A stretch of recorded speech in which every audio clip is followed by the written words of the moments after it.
Bardo, Falsas Crônicas de Algumas Verdades, filme com direção de Alejandro González Iñárritu, mesmo responsável por trazer grandes filmes como Babel, Beautiful, O Regresso, que conseguiu dar o Oscar finalmente para Leonardo DiCaprio, e é claro, Birdman, ou a Inesperada Virtude da Ignorância. Bardo passou por grandes festivais esse ano, podemos citar Veneza e, é claro, a Mostra de Cinema de São Paulo. Infelizmente, queria assistir numa tela grande no cinema durante a Mostra de Cinema, mas devido à quantidade de minutos e as sessões super tarde, e acaba quase meia-noite, não dava para voltar para casa, então tive que esperar acho, após o lançamento da Netflix na tela pequena. O filme já está disponível, vão lá, assistam, é bem interessante e com certeza consegue trazer diversas discussões. Bardo conta a história de um jornalista e documentarista que retorna às suas origens e passa por uma crise existencial, trazendo as questões da sua memória, familiares, identidade, e assim ele passa por essa crise existencial. Bem, Inharito é um grande cineasta, ele já provou isso, é oscarizado, é um grande diretor pós-computação gráfica, ele consegue acumular grande quantidade de dinheiro para fazer um filme autoral, ele já provou isso, ele consegue criar grandes cinemas, grandes de cinema, consegue criar grandes imagens, consegue fazer boas cenas, consegue ultrapassar os seus limites da normalidade nas suas obras, e novamente ele faz isso em Bardo. As imagens são deslumbrantes, a gente consegue perceber grandes referências a Godard, a Federico Fellini e até mesmo a Alfonso Cuarón. As referências que pelo menos eu consigo observar nesse filme Bardo, tanto para o bem quanto para o mal, as referências a esses três grandes cineastas.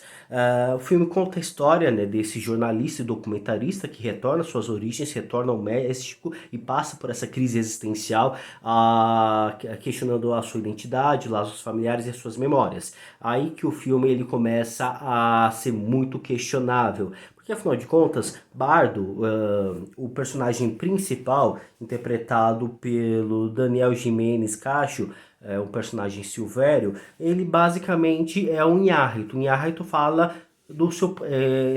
Ele traz em Bardo, ele traz nesse personagem Silvério a sua própria identidade, ele fala de si mesmo. Um jornalista, um documentarista, um diretor de cinema que recebe diversas críticas e passa por essa crise existencial.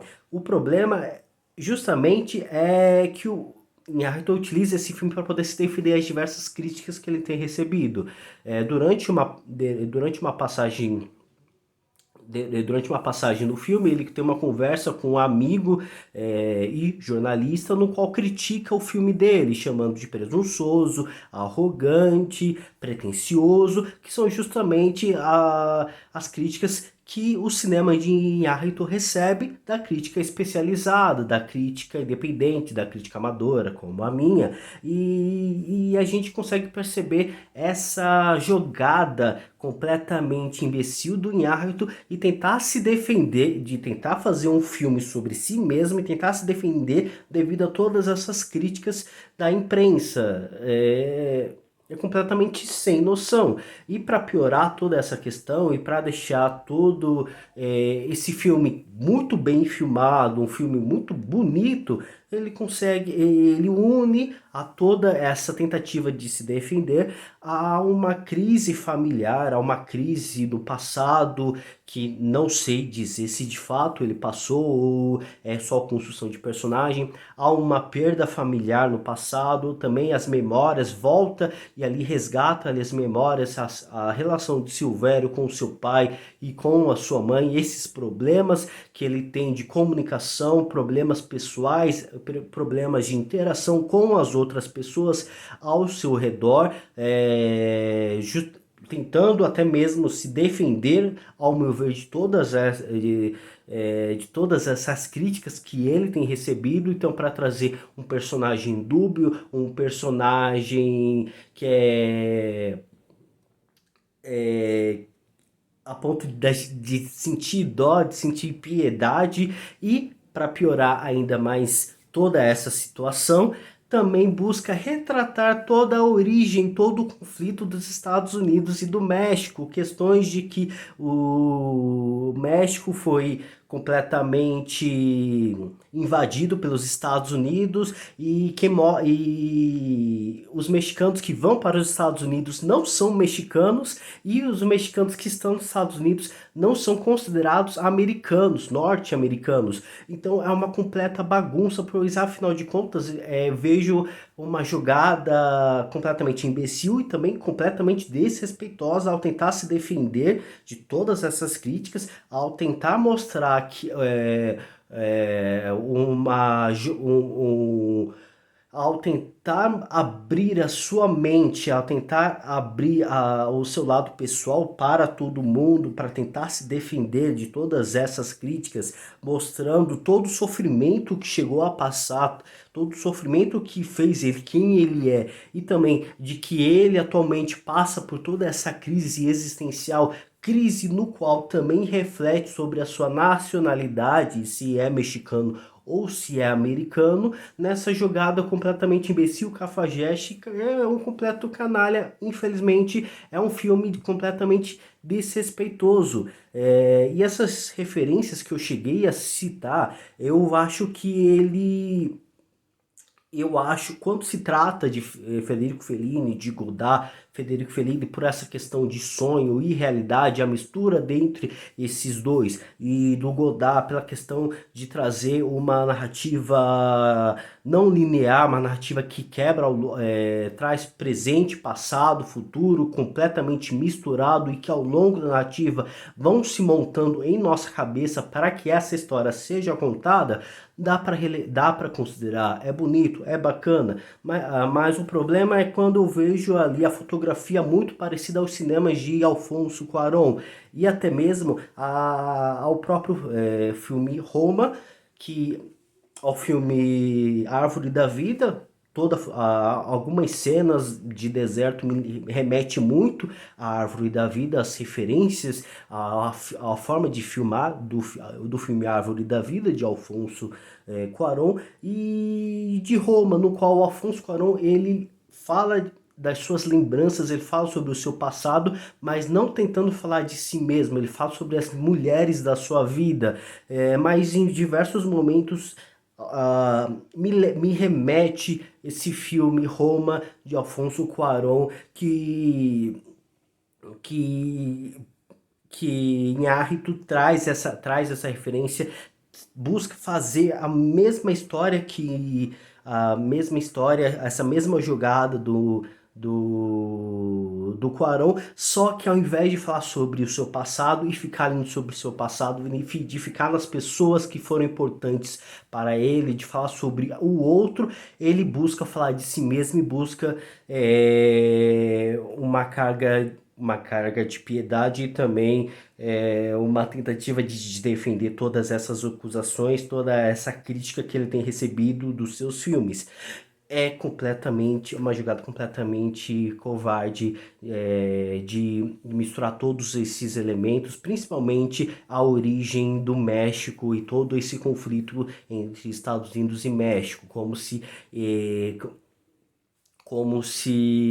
eh, como se ele precisa, como se ele precisasse contar essa história para que a gente possa ter essa piedade, para que a gente possa ter essa dó, como se fosse suficiente para que ele pudesse ser um pouco mais compreensível, para que a gente pudesse compreender um pouco mais do que se passa na cabeça dele.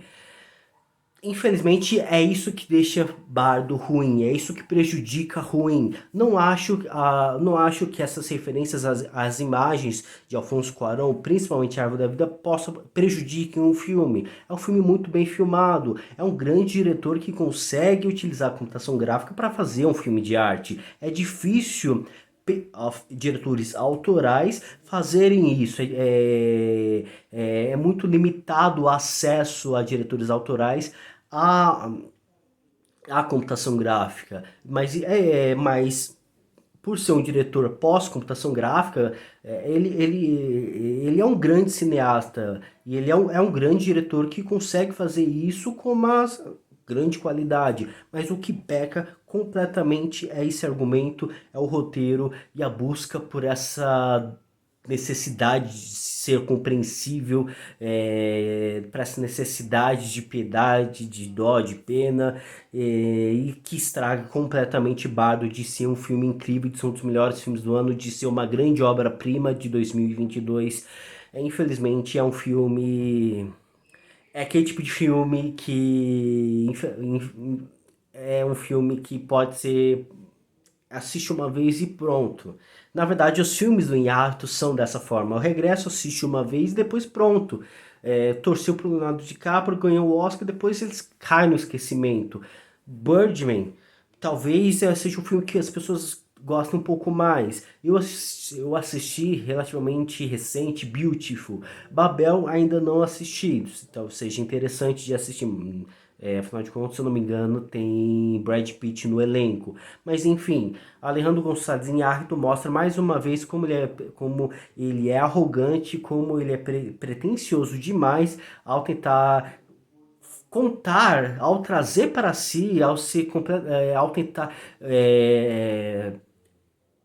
aumentar o seu ego, falar de si mesmo em uma eloquente obra cinematográfica completamente cara para Netflix, como uma tentativa de se defender e, da mesma forma, se assimilar à história do México e ao conflito de México e Estados Unidos e ao conflito populacional de México e Estados Unidos, como se todo esse conflito desses dois países fosse igual ao conflito que ele tem passado, a todas as críticas que ele tem recebido. Não dá para entender por qual motivo ele fez isso. Não dá para entender. Bem, é isso. Bardo, as atuações são boas, mas tem as atuações são boas, o filme tem boas cenas, mas o argumento é que prejudica completamente essa obra e que vai fazer essa obra cair no esquecimento. Eu até mesmo estranhei o filme não ser lembrado nas outras categorias, tanto no dos críticos e também no Globo de Ouro. Só entrou em filme internacional representando o México. Talvez nem apareça no Oscar. Espero mesmo que não apareça no Oscar, dar um lugar para um outro filme que mereça tá ali, que mereça um outro filme que utilizou menos dinheiro para contar uma história maior e que não utiliza do cinema ou não utiliza de muito dinheiro para poder trazer atenções para si, para não se passar por coitado. Enfim, infelizmente é isso que Bardo traz, é isso que Inharito traz para esse seu cinema, uma obra completamente descartável, desnecessária. E é isso, já falei demais. Qual a sua opinião sobre Bardo? Deixa aqui nos comentários, é interessante saber se você gostou, se você não gostou, tem uma opinião completamente diferente que a minha, é interessante saber. Deixa aqui nos comentários, não se esqueça de se inscrever no canal e até a próxima, pessoal. Tchau!